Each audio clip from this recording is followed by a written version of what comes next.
Hello and welcome to Utkarsh Minds Python for Data Science and Statistics. We will continue with our topic of hypothesis testing. Today we will see the analysis of a single variable. So what is the meaning of a variable?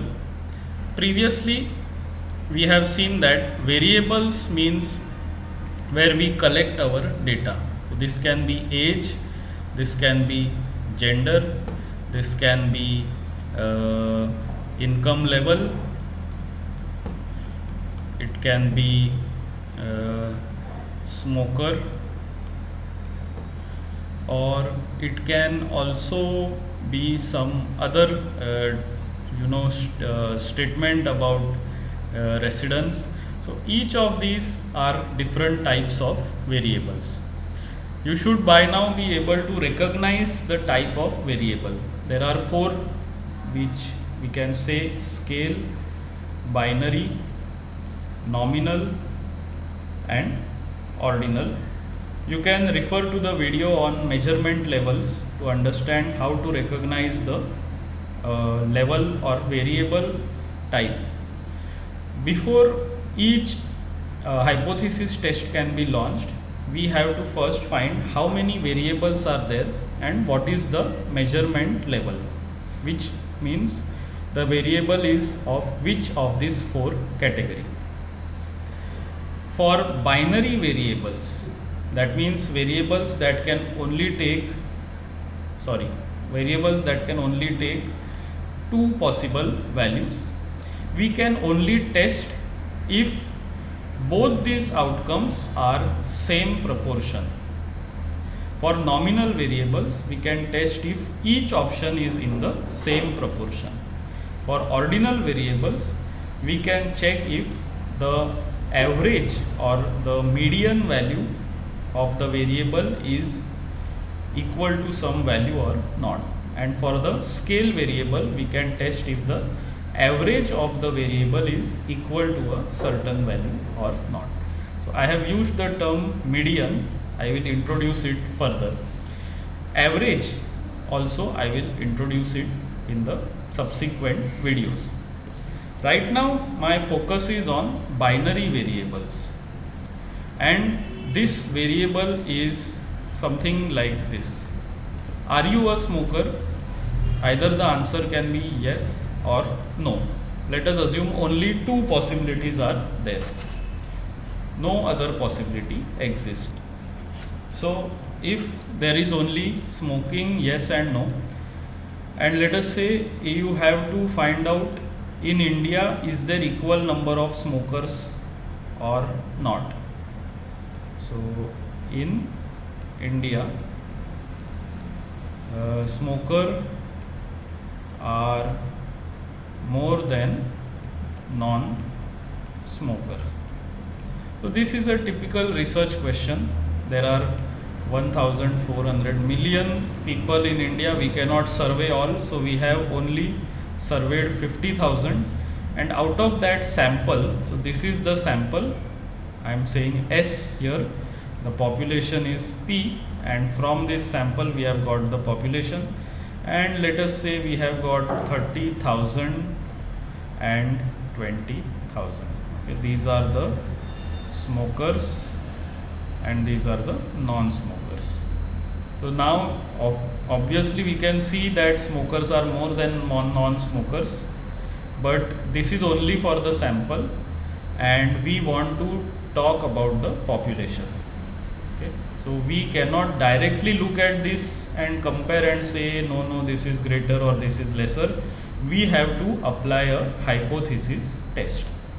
Hypothesis testing will come later. First there will be descriptive statistics, that means describing the data, and frequency table is the most common way in which data can be described, especially in binary. So this frequency table, how does it look like? This is an example of a frequency table.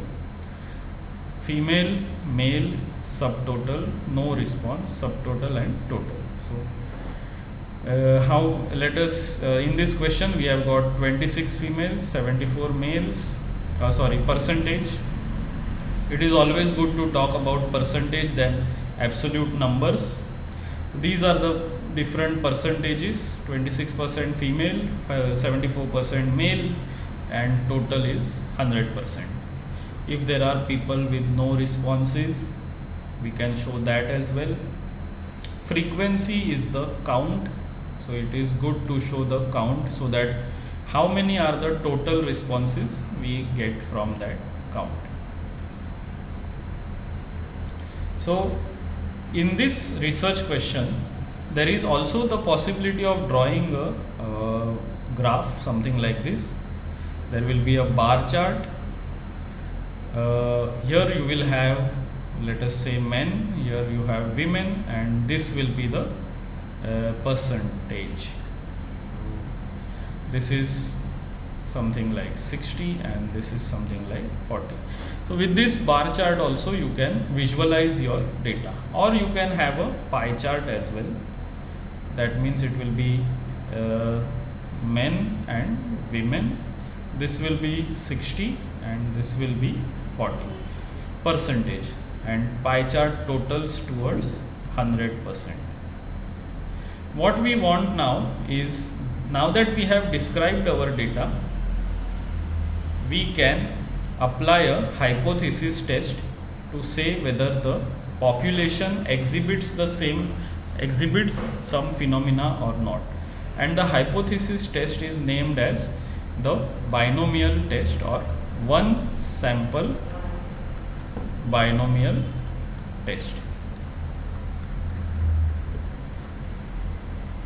Once we apply the binomial test, we will get the probability value. But first we have to create our hypothesis. So we have the null and we have the alternate hypothesis. Remember, null means no effect. That means there is no difference between male and female. So male is equal to female and male is not equal to female. That is the alternate hypothesis. I am not saying greater than or less than, because this is a type of two-tailed test. That means there is no direction. There is also a direction test, but we are not focusing on that. Right now we are focusing on the two-tailed test, which is no direction. So we do not understand male is greater or male is lesser. We only understand if they are equal or not. Okay, so null hypothesis says that we are assuming they are equal. Alternate hypothesis is the opposite, which says that these are not equal in number. Now the binomial test will be applied and we will get the p-value. As I said previously, if p-value is less than 0.05, the null hypothesis is rejected, and we can say that the male and female are not equal in the population. This is a significant result, which means the sample is showing the phenomena and the population will also show the same phenomena.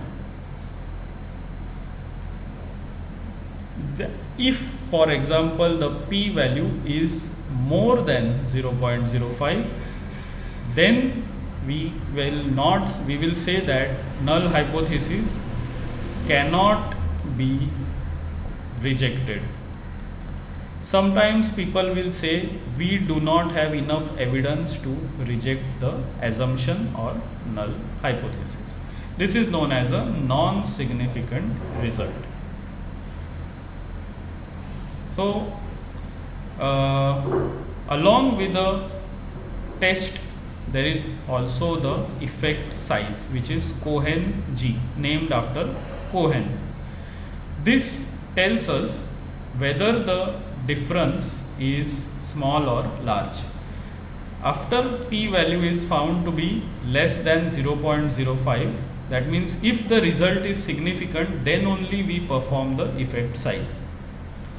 Effect size tells us that, okay, we know male is not equal to female, but is this difference small, medium, large, very large?